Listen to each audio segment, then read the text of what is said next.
जयपुर के अंतर्गत खंडेला नामक एक स्थान है। वहाँ शेखावत सरदार राज्य करते थे। पंडित परशुराम जी खंडेला राज्य के कुल पुरोहित थे। करमती बाई इन्हीं भाग्यशाली परशुराम जी की सद्गुणवती पुत्री थी, जिसका मन उस नंद नंदन श्याम वदन मोहन की माधुरी छवि पर मोहित हो जाता है। उसे जगत के सारे रूप, जगत के सारे सुख फीके मालूम होने लगते हैं। उनमें भी संसार का जो सुख उस प्रियतम से अलग कराने वाला होता है, वह तो विश्वत ही प्रतीत होता है। संसार के विषय यदि भगवत प्रेम में सहायक होकर रहें, प्यारे श्याम की पूजा सामग्री होकर रहे तो अवश्य रहें। उनके रहने में परम सुख है, क्योंकि उनसे प्रियतम के पद कमलों की पूजा संपन्न होती है। परंतु जो विषय प्रियतम के प्रेम में बाधक हो, उनका तो न रहना ही अभिष्ट है। इसी से भक्तगण या तो सारे संसार को भगवत पूजा की सामग्री के रूप में रखते हैं, या उसे विरोधी अनुभव कर उसका सर्वथा परित्याग कर देते हैं। विषयों की आसक्ति का परित्याग तो दोनों को ही करना पड़ता है। कहीं विषय रहते भी हैं तो वह भोग सामग्री के रूप में नहीं रहते। भक्त जब स्वयं अपने आप को ही प्रभु के चरणों में समर्पण कर देता है, तब उसकी अपनी कोई भोग्य वस्तु तो रह ही कहा जाती है, वह भी प्यारे का और उसकी सारी चीज़ें भी प्यारे की। अब ऐसे ही जो चीज़ प्यारे के बनकर नहीं रहना चाहती, या जिसके कारण प्यारे के प्रति आत्मसमर्पण करने में बाधा होती है, वह वस्तु सर्वथा त्याज्य समझी जाती है। पूर्व संस्कारवश लड़कपन से ही करमैती का मन श्याम सुंदर में लगा हुआ था। वह निरंतर श्री कृष्ण के नाम का जाप किया करती और एकांत स्थल में श्री कृष्ण का ध्यान करती हुई हा नाथ पुकारा करती। ध्यान में उसके नेत्रों से आंसुओं की धारा बहने लगती, शरीर पर पुलकावली छा जाती। प्रेमावेश में वह कभी हंसती, कभी रोती और कभी ऊंची सुरीली आवाज़ से कीर्तन करने लगती। नन्ही सी बालिका का सरल भगवत प्रेम देखकर घर के और आसपास के सभी लोग प्रसन्न होते करमैती की उम्र विवाह के योग्य हो गई। माता पिता सुयोग्य वर की खोज करने लगे, परंतु करमैती को विवाह की चर्चा नहीं सुहाती। वह लज्जावश माता पिता के सामने कुछ बोलती तो नहीं, परंतु विषयों की बातें उसे विष के समान प्रतीत होती। इच्छा न होने पर भी पिता की इच्छा से उसका विवाह हो गया, परंतु वह तो अपने आप को विवाह से पूर्व ही नहीं पूर्व जन्म में ही भगवान के अर्पण कर चुकी थी। भगवान की वस्तु पर दूसरे का अधिकार होना वह कैसे सहन कर सकती थी। वह तो इस संसार के दिव्य प्रेम राज्य के अधीश्वर नित्य नवीन चीर कुमार सौंदर्य की राशि श्याम वदन सच्चिदानंद को वर्ण कर दिन रात उन्हीं का चिंतन किया करती थी। कुछ दिन तो यूं ही बीते, परंतु एक दिन ससुराल वाले उसे लेने को आ गए। उसे पता लगा कि वह जिस घर में ब्याही गई है, वहाँ के लोग भगवान को नहीं मानते, वे वैष्णवों और संतों के विरोधी हैं। वहाँ उसे अपने प्यारे ठाकुर जी की सेवा का भी अवसर नहीं मिलेगा और अपने शरीर मन को भी विषय सेवा में लगाना पड़ेगा। यह सब सोच विचार कर वह व्याकुल हो उठी। मन ही मन भगवान को स्मरण कर रोने लगी। उसने कहा, नाथ, इस विपत्ति से तुम ही बचाओ। क्या यह तुम्हारी दासी आज जबरदस्ती विषयों की दासी बनाई जाएगी? क्या तुम इसे ऐसा कोई उपाय नहीं बतला दोगे जिससे यह तुम्हारे ब्रजधाम में पहुंचकर वहां की पवित्र धूलि को अपने मस्तक पर धारण कर सके? घर में माता पिता बेटी को ससुराल भेजने की तैयारी में लगे हैं। इधर करमैती दूसरी ही धुन में मस्त है। रात को थक कर सब सो गए, परंतु करमैती तो भगवान से उपयुक्त प्रार्थना कर रही है। अकस्मात उसके मन में उठा कि जगत की इस विषय वासना में जो मनुष्य को सदा के लिए प्यारे भगवान से विमुख कर देती है, रहना सर्वथा मूर्खता है। इसलिए कुछ भी हो, विषयों का त्याग ही मेरे लिए सर्वथा श्रेयकर है। ऐसा विचार कर आधी रात के समय अंधकार और सन्नाटे को चीरती हुई करमैती निर्भय चित्त से अकेले ही घर से निकल गई। जो उस प्राण प्यारे के लिए मतवाले होकर निकलते हैं, उन्हें किसी का भी भय नहीं रहता। आज से पूर्व करमैती कभी घर से अकेले नहीं निकली थी, परंतु आज आधी रात के समय सब कुछ भूल कर दौड़ रही है। कोई साथ नहीं है, साथ है भक्तों के चिर सखा सदा संगी भगवान श्याम सुंदर, जिनका एक काम ही शरणागत आश्रित भक्तों के साथ रहकर उनकी रक्षा करना है। भगवत प्रेम में मतवाली करमैती अंधकार को भेदन करती हुई चली जा रही है उसे यह सुधि नहीं है कि मैं कौन हूँ और कहाँ जा रही हूँ। वह तो दौड़ी चली जा रही है। रात भर में कितनी दूर निकल गई कुछ पता नहीं। प्रातःकाल हो गया पर वह तो नींद भूख को भुलाकर उसी प्रकार दौड़ी जा रही है।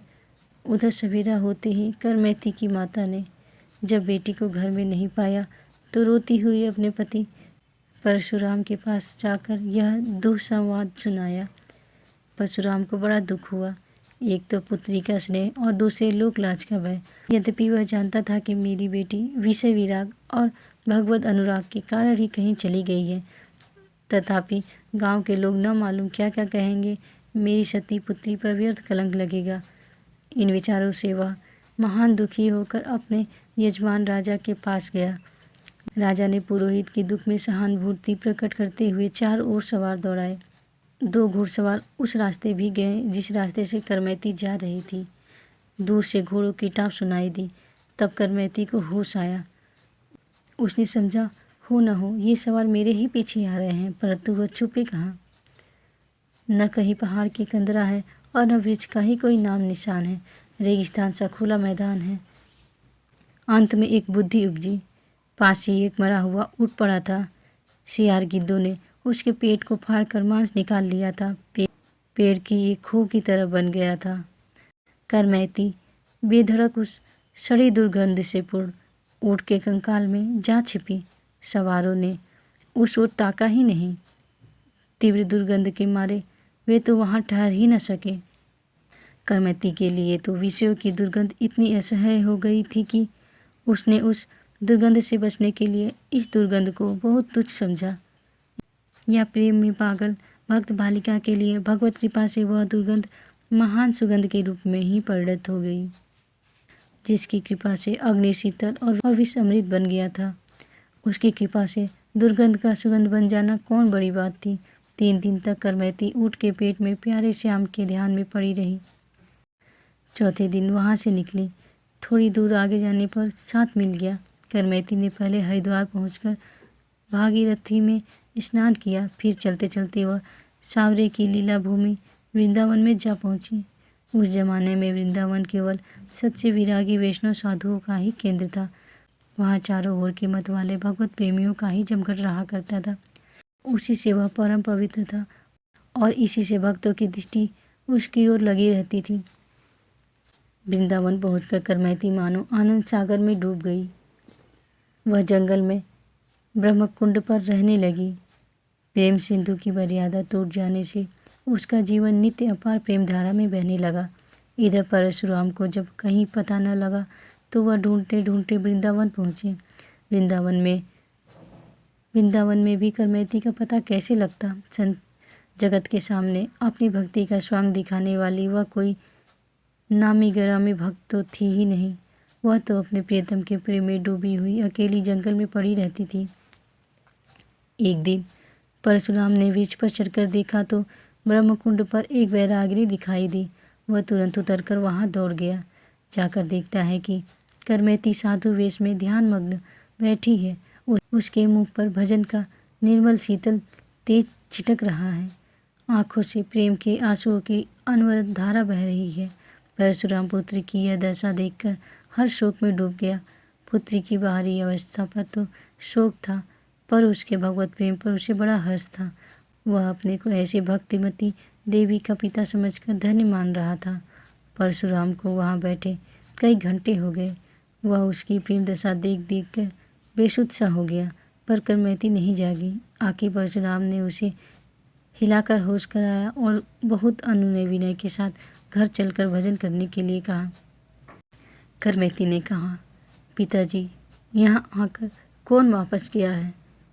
फिर मैं तो उस प्रेम में के प्रेम सागर में डूबकर अपने को खो चुकी हूँ, जीती हुई ही मर चुकी हूँ। यह मुर्दा अब यहाँ से कैसे उठे? आप घर जाकर मेरी माता सहित श्री कृष्ण का भजन करें। इसके समान सुख का साज त्रिलोकी में कहीं दूसरा नहीं है।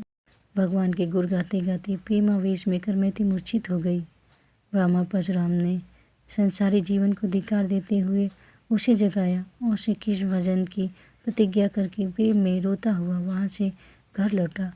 घर पहुंचकर उसने गृहिणी को पुत्री का समाचार सुनाकर कहा कि ब्राह्मणी तो धन्य है जो तेरे पेट से ऐसी संतान पैदा हुई। आज हमारा कुल पवित्र और धन्य हो गया।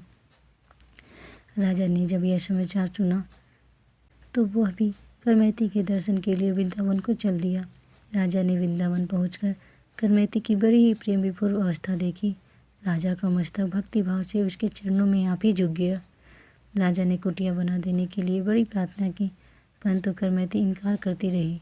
अंत में राजा के बहुत आग्रह करने पर कुटिया बनाने में करमैती ने कोई बाधा नहीं दी। राजा ने कुटिया बनवा दी। सुनते हैं कि करमैती की कुटिया का धनसावशेष अब भी है। करमैती बड़े ही त्याग भाव से रहती थी। उसका मन क्षण क्षण में श्री कृष्ण रूप का दर्शन कर मतवाला बना रहता था। उसकी आंखों पर तो सदा ही वर्षा ऋतु छाई रहती थी। यो परम तप करते करते अंत में इस तपस्विनी देवी ने वहाँ देह त्याग कर गोलोक की शेष यात्रा की। बोलो भक्त और उसके भगवान की जय।